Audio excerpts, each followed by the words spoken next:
The mission was simple: St. Jude's Mercy Hospital. The military had locked it down in the first weeks, a quarantine zone that became a tomb. But our camp's doctor, Sarah, said the sub-level pharmacy was a gold mine. Broad-spectrum antibiotics, coagulants, morphine. Enough to last us through winter. My partner, Alara, and I were the best scavengers we had. Fast, quiet, efficient. 20 minutes, she said, in and out. But that was before the emergency shutter slammed down, sealing us in with the echoes and the dead. Before we stumbled upon the real reason this place was buried. A refrigerated bio case tucked away in a research lab, with 2 words stenciled on its side that would change everything. Project Chimera. 20 minutes. That was 7 days ago. This is the story of our contaminated hospital loot run, a mission that turned into a fight for our sanity, our lives, and ultimately our humanity. The silence was the first lie. It wasn't empty. It was heavy, weighted with the dust of forgotten screams. Our flashlights cut through the oppressive dark of the emergency ward, painting cones of dancing motes in the air. Every surface was coated in a film of grime and dried dark fluid. Overturned gurneys lay like fallen metal beasts, their wheels frozen in a final panic turn. Alara moved with a practiced grace, her shotgun held low. I had my revolver, the cold comfort of its weight in my hand. We were supposed to be heading for the elevators, a straight shot down to the sub-level pharmacy. Simple. But the main power was dead, and the backup generators were only powering the essentials. Emergency lighting flickered intermittently, casting the long hallways in a strobe of sickly green light and deep, impenetrable shadows. Each flicker was a new scene in a horror show. A desiccated corpse in a wheelchair, head lolled back, mouth agape. A trail of bloody handprints leading to a door barricaded from the inside. The air was thick with the scent of antiseptic and decay, a combination that clawed at the back of your throat. We found the stairwell, the door marked with a stark, red biohazard symbol. Someone had tried to jam it shut with a fire extinguisher, a bad sign. "Ready?" Alara whispered, her voice a small, sharp sound in the vast quiet. I nodded, my own breath catching in my chest. We weren't just entering a stairwell. We were descending into the hospital's gut. The plan was already failing. We were moving slower than anticipated, the darkness and the debris fields of abandoned equipment forcing us to be meticulous. Every closed door was a potential ambush, every shadow a waiting predator. I remember checking my watch. We were already 15 minutes in, and we hadn't even reached the 3rd floor.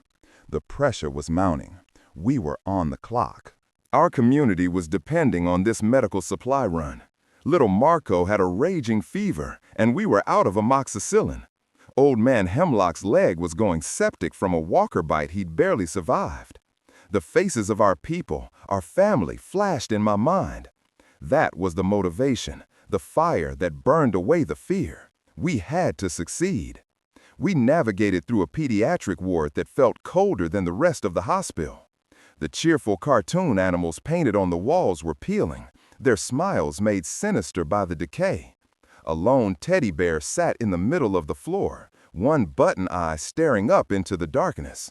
I felt a chill that had nothing to do with the temperature. This place was a mausoleum of lost hope.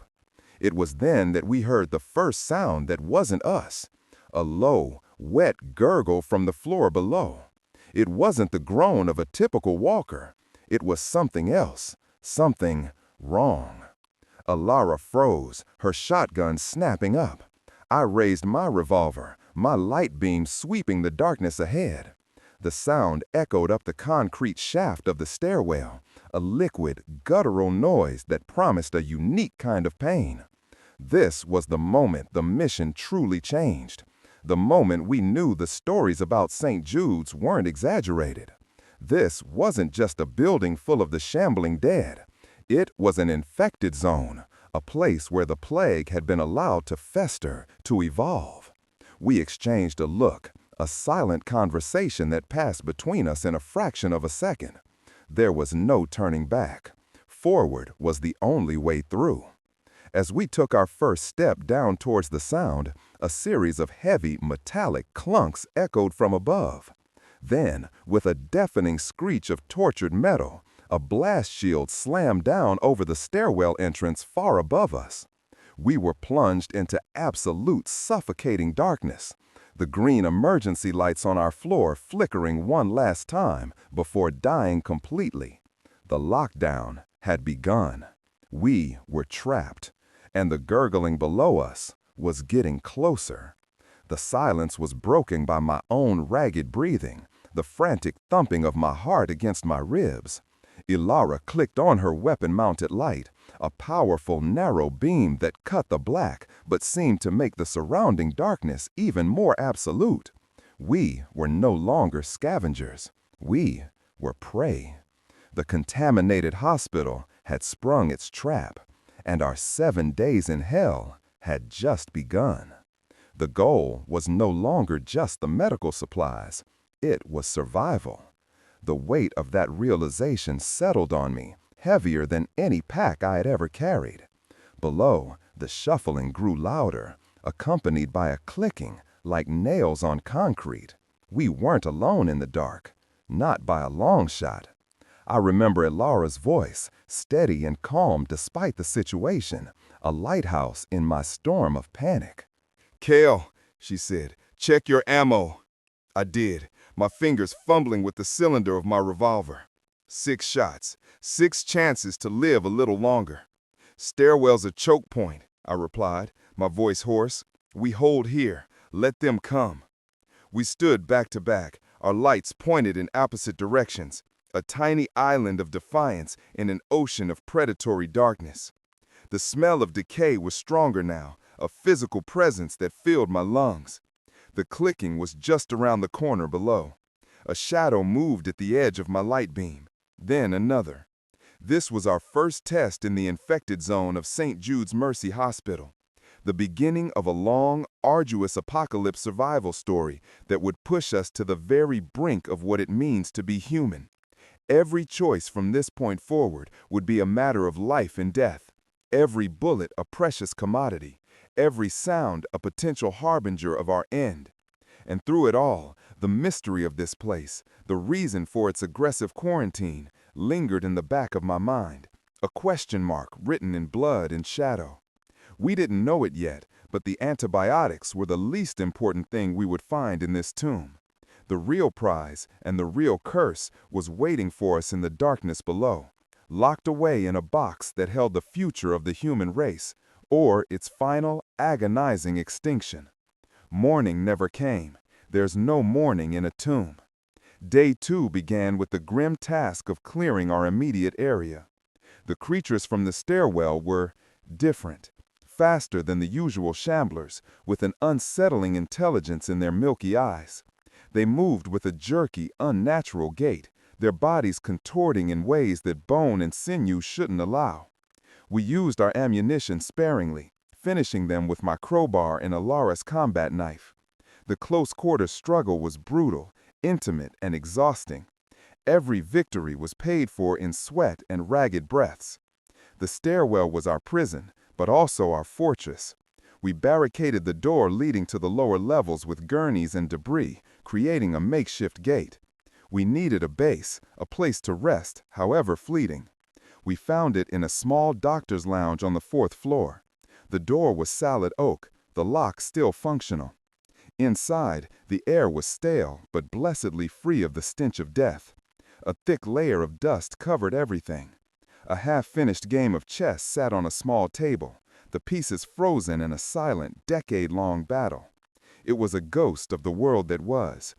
Ilara and I took turns sleeping. Sleep was a luxury, a dangerous dance with unconsciousness. Even in my exhaustion, my mind raced. The lockdown, it wasn't random, it was a protocol. This hospital wasn't just abandoned, it was a containment facility. Something inside was deemed too dangerous to ever let out. Was it these mutated infected, or something else? During my watch, I explored the adjacent offices.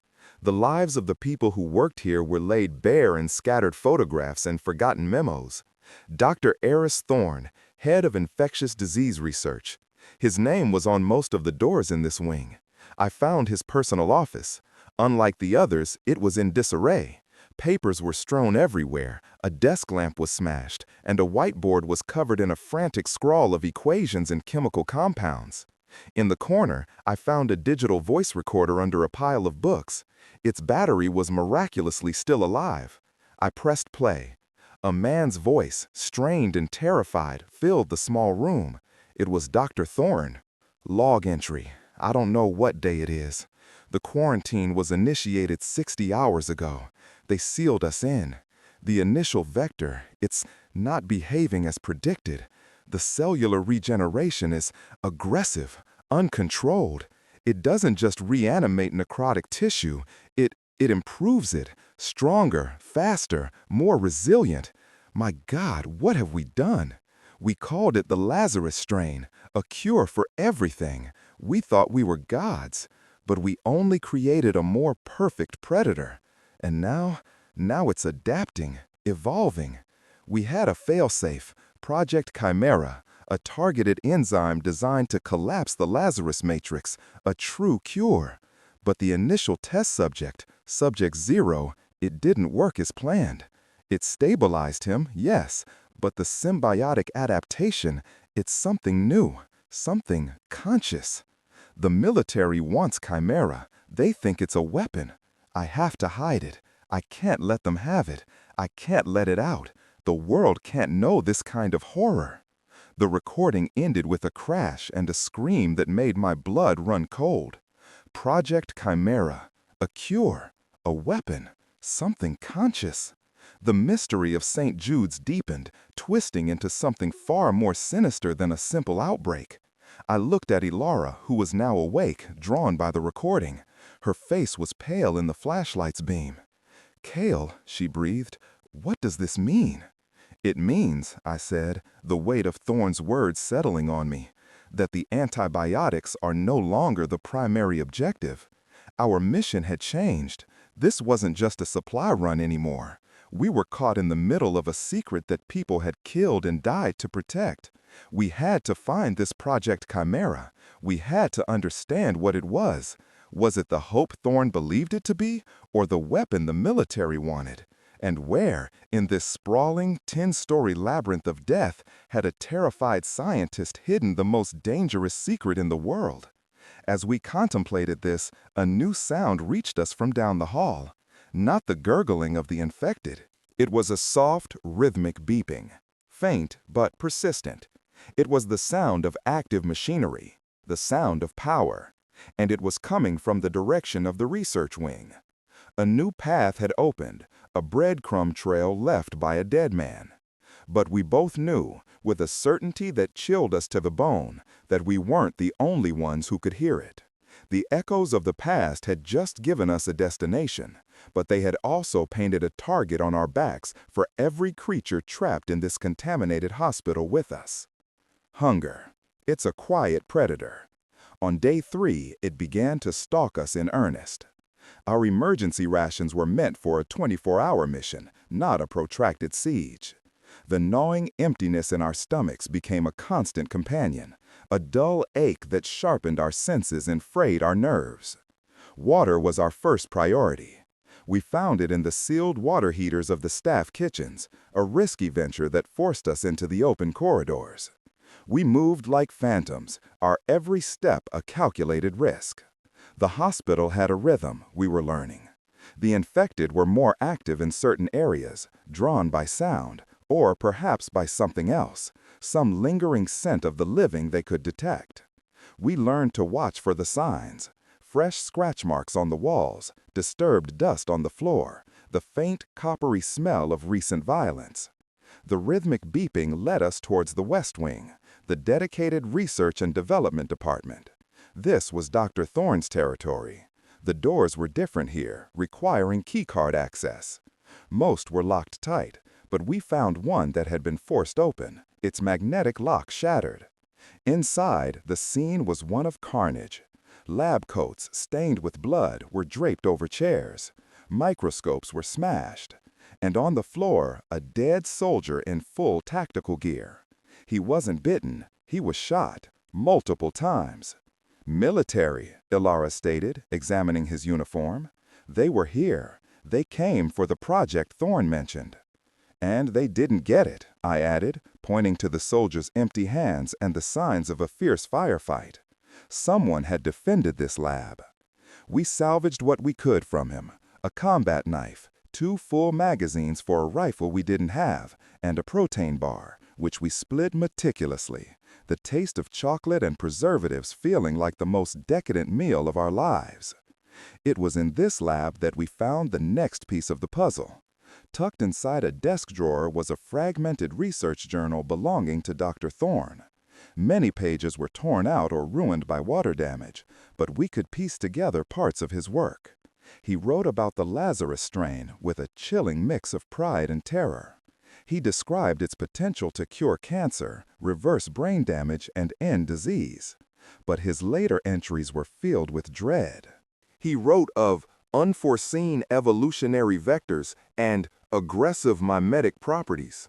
The virus wasn't just reanimating the dead, it was learning. One passage stood out, circled in red ink. The symbiotic adaptation in Subject Zero is astounding. It has not destroyed the Lazarus matrix, but integrated with it, creating a new, stable biological system. The aggression is gone, replaced by something akin to intelligence. It communicates, not with words, but with bioresonance. It feels the others. It can influence them. This is not a cure. It is a succession, a new form of life. I have encoded the Chimera failsafe with my own biometric signature. It cannot be activated without me. It is the only way to ensure it is used to destroy the matrix, not to control it. Bioresonance. Influence. The word sent a shiver down my spine. I thought of the strange coordinated movements of the infected we had fought in the stairwell.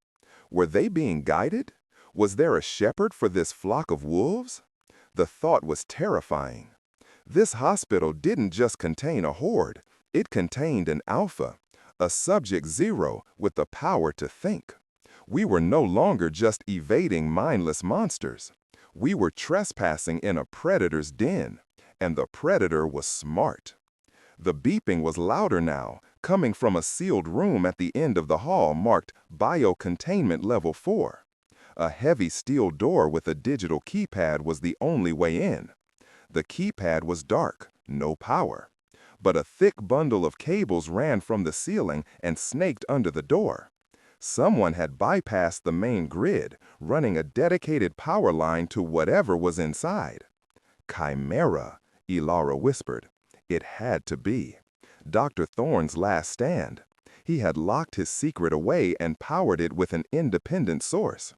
But the biometric lock was a problem. We couldn't open it. As we stood there, contemplating our next move, we heard it.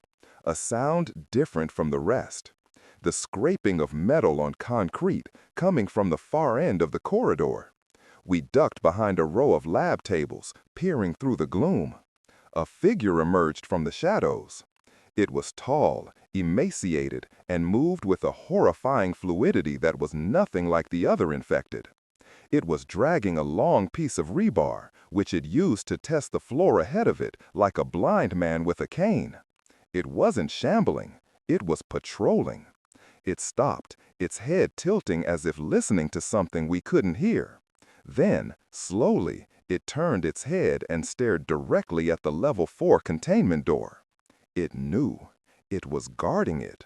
This had to be one of them, one of the special infected, guided by Subject Zero. The hunt was no longer just about us finding the secret. The secret was being hunted as well, and we were caught in the crossfire. We were starving, exhausted, and trapped between a locked door holding a world-ending secret and a thinking monster that was standing guard. The third day had stripped away our hope of a simple escape and replaced it with a terrifying new reality. Our apocalypse survival story was no longer about getting out. It was about getting to the heart of the nightmare before the nightmare got to us. On the fourth day, the hospital itself tried to kill Ilara. It wasn't a monster that got her, not one of the gurgling infected or the intelligent patrol guards. It was a patch of slick, algae-covered floor in a flooded maintenance corridor. Her feet went out from under her, and she fell hard, her leg twisting at an unnatural angle.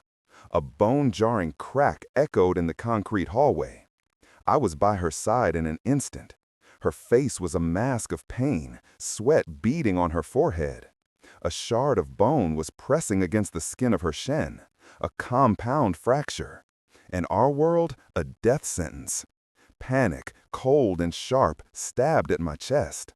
I fought it down. Panicking wouldn't set her bone. It wouldn't find us a safe place. It wouldn't kill the things that would be drawn by her cries of pain. "Bite this," I said, handing her a roll of gauze. I had to set the leg. It was a brutal, agonizing process. Her muffled screams were the worst sounds I had ever heard. I splinted the leg with a broken mop handle and strips of cloth from a dead doctor's coat. We were crippled. Our mobility was gone. We were sitting ducks. We holed up in a small storage closet, the most defensible space we could find. The hours that followed were a blur of fear and desperation. Ilara drifted in and out of consciousness. The fever started that afternoon. Her skin was hot to the touch, her breathing shallow. An infection was setting in. The irony was a bitter pill to swallow. We were trapped in a building filled with life-saving medicine, and she was dying from a simple bacterial infection. All the antibiotics in the world were just a few floors below us, behind legions of the dead. It was an impossible distance. My mind raced, going over Thorne's journal, his voice logs. The Lazarus strain, a cure for everything. The thought was insane, a desperate man's fantasy. But what if? What if the source of the plague could also be its cure? Could a controlled dose, a microdose, fight the infection without turning her? It was a wild gamble, a shot in the darkest of nights. But it was the only shot we had. I told Ilara my plan. In a moment of lucidity, she looked at me, her eyes clouded with fever. "No, Kyle, don't you dare." "There's no other choice," I argued, my voice cracking. "The antibiotics are impossible. This is a chance." "A chance to become one of them," she rasped. "We don't know what it will do. We know what will happen if we do nothing," I yelled, the sound swallowed by the cramped space. Her silence was my answer. I had to find another way. The biometric lock. Thorne's voice log. It cannot be activated without me. A dead man's lock. But how did the military plan to get past it? They must have had a contingency. I ventured out alone, leaving a barely conscious Ilara barricaded in the closet. It felt like leaving a part of myself behind. The hospital felt different now, more menacing. I was no longer part of a team. I was a solitary ghost, haunted by the sound of my partner's labored breathing.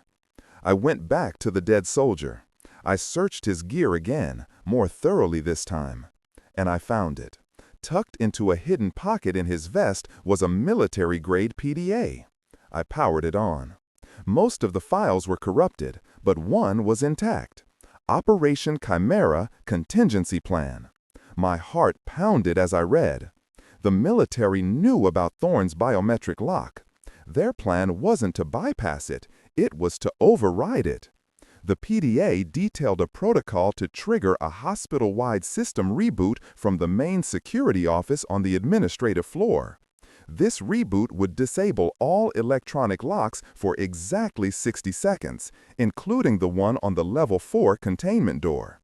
It was a brute force solution, a window impossibly small to get what they came for, the security office. It was on the first floor, near the main entrance.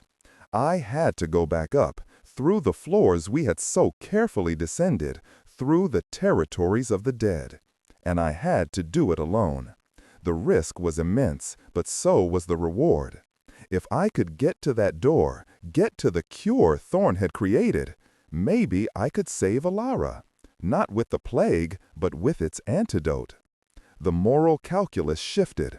The dilemma became sharper. Was Project Chimera a cure for the Lazarus strain or a universal panacea? Could it fight a simple bacterial infection? Thorne's notes were ambiguous, but it was hope, a sliver of light in the crushing darkness. I returned to Ilara, my mind made up. Her fever was worse. She was delirious, muttering names I didn't recognize. Time was running out. I looked at her, my friend, my partner, the one person I could count on in this broken world, and I made a promise. "I'm coming back for you," I whispered. "I'm getting you out of here." Leaving her was the hardest thing I'd ever done. The journey to the first floor was a descent into a new kind of hell. Alone, every shadow was a monster, every distant sound a personal threat. I was no longer a scavenger. I was a man on a desperate mission, racing against the fever that was consuming my partner, towards a failsafe that could save her or damn us both. The fourth day had given us a sickness, but it had also given me a key, a dangerous, desperate key, and I was going to use it. The ascent was a nightmare inversion of our initial descent. Every floor presented a new challenge, a fresh horror. The hospital seemed to be actively fighting me, the environment itself an enemy. Corridors that were clear before were now blocked by fresh collapses. Doors I had noted as unlocked were now jammed shut. It felt personal. It felt intelligent. The influence of Subject Zero was everywhere. I saw it in the patterns of the infected. They weren't just wandering aimlessly. They were creating barriers, herding their brethren into strategic ambush points. They were turning their prison into a hunting ground, and I was the only game left. I had to think like a rat, scurrying through ventilation shafts and maintenance tunnels, avoiding the main arteries of the hospital. The vents were tight, claustrophobic spaces filled with cobwebs and the ghosts of dead rodents. But they were safer than the hallways, where the patrols of the thinking infected were becoming more frequent.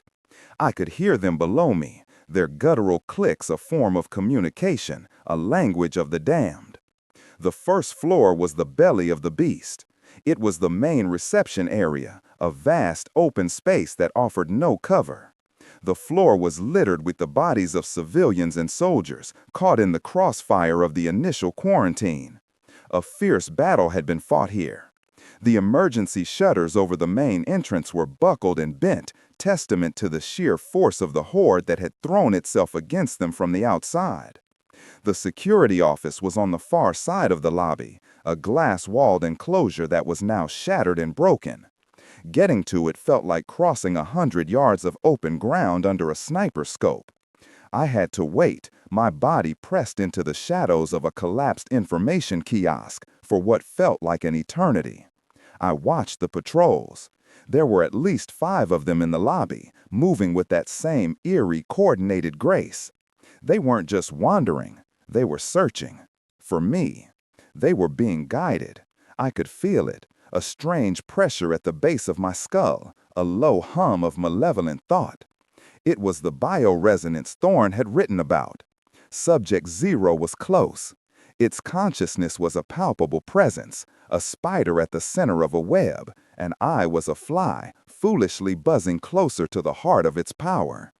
I made my move during a shift change in their patrol route, a brief window of opportunity. I sprinted across the open floor, my boots crunching on broken glass, the sound echoing like a gunshot in the cavernous space. I expected a roar, a chase, but there was nothing, only silence. It was a trap. I threw myself through the shattered doorway of the security office just as 2 of the creatures lunged for me, their claws scraping against the doorframe where my head had been seconds before. I was inside, but I was cornered. The security office was a mess of smashed monitors and overturned chairs. But the main server rack was still intact, its green lights blinking with a steady, reassuring rhythm. The military PDA guided me through the process. The interface was complex, designed for a trained operator, not a desperate scavenger. But the instructions were clear. I initiated the system reboot protocol. A synthesized voice, calm and detached, echoed from a speaker in the ceiling. System-wide reboot initiated. All electronic security protocols will be disabled in T-minus 5 minutes. 5 minutes. The creatures outside the office screeched, a high-pitched sound of fury and frustration. They began to throw themselves against the reinforced walls, the impact shaking the entire structure. They knew what I was doing, or, more accurately, their master knew. Emergency lockdown override active. Blast shields on levels 3, 5, and 7 will retract for the duration of the reboot. My heart sank. The reboot didn't just open the door to Chimera, it opened everything. It would unleash the hordes that were contained on the upper floors, flooding the hospital with hundreds, maybe thousands of infected. To create a 60-second window for myself, I was about to turn the entire hospital into a blender of teeth and claws. It was a monstrously high price to pay. The thought of Ilara, alone and helpless, solidified my resolve. I had to do it. I confirmed the command. Reboot sequence confirmed. God have mercy on our souls. The last part wasn't part of the official protocol. It was a message left by the last security officer to sit in this chair, a final, desperate prayer. The countdown began on the main screen, 4 minutes and 30 seconds. The creatures outside redoubled their assault, the glass cracking under their relentless blows. I had to get back to the 4th floor, back to Ilara, and then down to the research wing, all before that 60-second window opened. And I had to do it while the entire hospital's population of nightmares was being let out to play. The 5th day was about a terrible choice, made in a desperate moment. I had triggered the failsafe, but I had also rung the dinner bell for every monster in St. Jude's. The belly of the beast was rumbling, about to awaken in a fury of violence. And I was racing against the clock, a tiny, insignificant figure caught in the gears of a doomsday machine of my own making. The prize was the hope of salvation in a refrigerated case. The cost was unleashing an unrestrained hell on earth within the walls of the contaminated hospital. The journey back was a frantic, adrenaline-fueled blur. The hospital was waking up. I could hear the grinding of gears and the screech of retracting blast shields from the floors above. A symphony of destruction was beginning, and I was its unwilling conductor. I didn't have time for stealth. I ran. I vaulted over debris, slid through pools of stagnant water, and prayed that my luck would hold. I made it back to the storage closet with less than a minute to spare on the countdown clock. Ilara was still alive, her breathing ragged, her face flushed with fever. "Kale," she mumbled, her eyes barely focusing on me. "It's a trap." "I know," I said, lifting her as gently as I could. The pain of moving her was immense, but we had no choice. "I have to get you somewhere safe." The countdown timer on my stolen PDA hit 1 minute. The synthesized voice echoed through the hospital's PA system, a death knell for the old order. System reboot in 60 seconds. The sounds from above were growing louder. The roar of the unleashed horde was a physical force, a wave of sound that vibrated through the concrete floor. I half-carried, half-dragged Ilara down the corridor towards the research wing. Every step was agony for her and for me. We were a slow, wounded target, a pathetic offering to the coming storm. 45 seconds. We reached the level 4 containment door. The keypad was dark, inert. The patrol guard, the intelligent one, was gone. It had likely been recalled, summoned to join the hunt, or perhaps it was waiting. 30 seconds. The first of the horde from the upper floors reached our level. A tide of groaning, shambling bodies pouring out of the stairwell at the far end of the hall. They saw us. A collective, hungry roar went up. 15 seconds. They began to run, their movements a horrifying mix of speed and decay. They were a wave of death, and we were standing on the shore. I propped Ilara against the wall, drew my revolver, and stood in front of her. "I'm sorry," I told her, not knowing if she could even hear me. 10 seconds. The horde was closing the distance with terrifying speed. There were dozens of them, Hundreds, more than I had ever seen in one place. My 6 bullets felt like a child's handful of pebbles against an avalanche. 5, 4, 3, 2, 1. A loud click echoed from the containment door behind me. A green light flashed above the keypad. The lock was disengaged. At the same time, every light in the hospital went out, plunging us into total darkness as the system rebooted. Then, the sickly green emergency lights flickered back on. The 60-second window was open. I didn't hesitate. I grabbed Alara, threw open the heavy steel door, and pulled us inside, slamming it shut behind us. I fumbled for the manual locking mechanism, a series of heavy steel bolts. The horde crashed against the outside of the door, their claws scraping, their bodies thudding against the reinforced metal. I slid the last bolt into place just as the PA system crackled back to life. Reboot complete, all systems online, re-engaging security protocols. The lock on the door clicked again, this time engaging. We were safe. We were sealed in. We had made it. We were in a small, sterile white room. The air was cold, recycled, and clean. In the center of the room, on a raised platform, was the source of the beeping, the biocontainer. It was smaller than I expected, the size of a briefcase, made of a dull silver metal. A single light on its side blinked green. Project Chimera. I had done it. I had risked everything, unleashed hell, but I had reached our goal. But as I looked at Alara, slumped against the wall, her life slipping away, I realized the heist wasn't the hard part. The hard part was what came next. I approached the case. A small screen near the handle lit up. Biometric signature required for access. Thorne's final lock. But next to it was a small covered port labeled Military Override. The PDA. It was the key. I plugged it in. The screen flickered. Military Override Protocol engaged. Warning, contents are volatile. Are you sure you wish to proceed? A yes/no prompt blinked on the screen. This was it. The culmination of our desperate struggle. The choice. I looked at the case, then back at Alara. Her breathing was now almost imperceptible. She was dying. I had one chance to save her, locked in this box. A cure created by a terrified genius, sought by a ruthless military, and guarded by an intelligent monster. I had no idea what it would do. Would it save her? Would it turn her into something worse than the monsters outside? Was I about to save the only person I had left, or was I about to unleash the real plague upon the world, starting with her?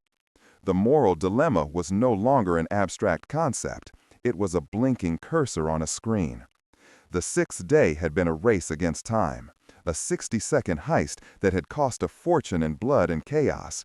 But as the silence of the sealed room descended, I knew the real test, the real choice, was yet to come. And I had to make it alone. The silence in the containment chamber was absolute. It was a stark contrast to the cacophony of the horde raging just outside the steel door. Here, there was only the soft hum of the ventilation, the steady green blink of the Chimera case, and the shallow, ragged sound of Alara's breathing. It was the sound of a clock ticking down to 0. I knelt beside her. I touched her forehead. The heat was terrifying. The infection from her broken leg was winning. It was consuming her from the inside out. Her body, already weakened by days of starvation and stress, had no fight left. I had maybe an hour, 2 at most, before she was gone. I looked back at the case. The blinking cursor seemed to mock me. Are you sure you wish to proceed? Thorne's warnings echoed in my mind. A new form of life. Symbiotic adaptation. The world can't know this kind of horror. But then I remembered his other words. A true cure. A targeted enzyme designed to collapse the Lazarus matrix. Which was it? A cure or a curse? Was Thorne a madman or a misunderstood savior? The military wanted it as a weapon. That alone was a chilling testament to its power. But what if they were wrong? What if they only saw the potential for destruction and not the potential for salvation? I tried to reason my way through it. The Lazarus strain reanimated dead tissue. Chimera was designed to destroy that matrix, so it was a poison to the plague. But Thorne said it didn't work as planned on Subject Zero. It stabilized him. It created a symbiotic adaptation. Maybe that was the key. Maybe it didn't just destroy the virus, it integrated with it, tamed it, bent it to the will of the host. If that was true, what would it do to a simple bacterial infection? Would its powerful, matrix-destroying properties annihilate the bacteria? Or would it do nothing? Or worse, would it need a host infected with the Lazarus strain to even activate? And in a healthy person, it would become a poison of its own? My thoughts were a tangled mess of hope and fear. This was the ultimate gamble. I looked at Alara's face, pale and serene in the sterile light. I thought of her laughter, the way she could find a sliver of hope in the darkest of situations. I thought of the promise we made to each other when we left our camp, to have each other's backs no matter what. Leaving her to die was not having her back. Doing nothing was a choice to let the infection win. Using the Chimera was also a choice, a leap into an unknown abyss. I made my decision. I would not let her go without a fight. Even if it was the wrong fight, it was better than no fight at all. I walked back to the case, my hand trembling as I reached for the screen. My finger hovered over the yes button. This was it, the point of no return. I was about to play God, with no holy book to guide me, only the desperate scribblings of a dead scientist. I pressed yes. The case hissed as the internal pressure equalized. With a soft click, the lid unlocked. I lifted it. Inside, nestled in a bed of black foam, was a single, auto-injecting syringe. The liquid inside was a pale, iridescent gold, shimmering softly in the overhead light. It was beautiful. It was terrifying. It looked like liquid hope. I picked it up. It felt cold in my hand. I walked back to Alara. I pushed up the sleeve of her shirt, exposing her arm. Her skin was clammy.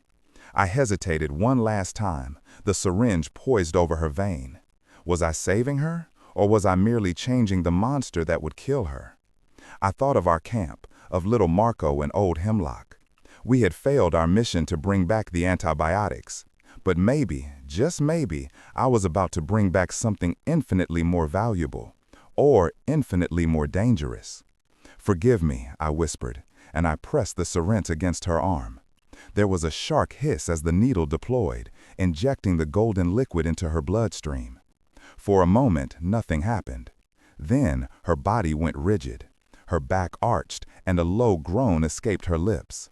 Her veins turned dark, a network of black rivers spreading under her skin, racing from the injection site towards her heart. Her eyes snapped open. But they weren't her eyes anymore. They were solid black, devoid of iris or pupil. She stared at the ceiling, a silent scream frozen on her face. What have I done? The words were a choked whisper. I had made my choice. I had unleashed the Chimera. The seventh day, the day of reckoning, had arrived. And as I stared into the black, empty eyes of the woman who had been my partner, I felt a cold, dreadful certainty that I had not saved her. I had damned us all. The apocalypse survival story of our time in the contaminated hospital was over. The story of what came next, the story of the Chimera, was just beginning. Alara's body relaxed. The blackness receded from her veins. Her eyes fluttered closed, and the solid black faded, returning to their natural color, albeit bloodshot and exhausted. Her breathing, which had been a shallow death rattle, deepened into the slow, steady rhythm of sleep. The fever was gone. I touched her forehead. It was cool. The swelling in her leg had visibly reduced. The angry red flush of the infection was fading to a pale pink. It worked. The Chimera had worked. It had targeted the bacterial infection with terrifying efficiency and obliterated it. It worked. A miracle. A terrifying, unnatural miracle. I sat there for hours, just watching her, my heart a chaotic mix of elation and dread. I had saved her life, but what was the cost? What had I injected into her? What changes were happening inside her on a cellular level? Was she still human? Was she now the host for something else? As the hours bled into one another, I realized the horde outside had gone silent. The pounding and scraping had stopped. I cautiously peered through the small reinforced window in the door. The corridor was empty. The horde was gone. It was as if they had been called away, their purpose here finished. Or perhaps they were no longer interested in us. Perhaps, with the Chimera now active in Ilara, we no longer smelled like prey to them. Maybe we now smelled like family. That thought was the most chilling of all. We were no longer just survivors. We were something new. We had a choice to make. We could stay here, in our sterile prison, safe from the world. Or we could leave. We could take this cure, this power, back to our camp, back to the world. Could it be replicated? Could it save humanity?